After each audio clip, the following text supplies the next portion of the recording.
Hamd alemlerin Rabbi olan Allah'a mahsus salat ve selam da Hazreti Muhammed'e ve onun pak ehli beytine mahsus.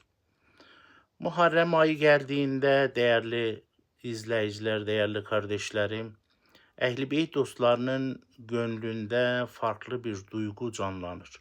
Çünkü bu ay sadece bir tarihi olayın hatırlandığı ay değildir. Bu ay hak ile batılın, fedakarlık ile zulmün, sadakat ile ihanetin birbirinden ayrıldığı aydır. Kerbela mektebi böyle bir mekteptir değerli kardeşlerim.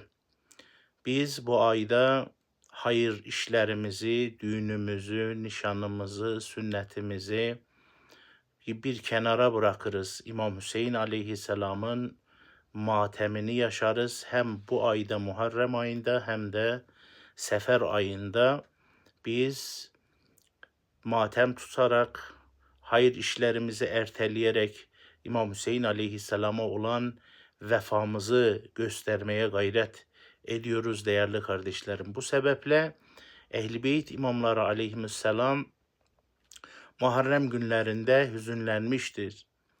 Kerbela'yı anmış, matem meclisleri kurmuş, insanları İmam Hüseyin aleyhisselama ve onun davasını anlamaya, davasını yaşatmaya da teşvik etmişlerdir.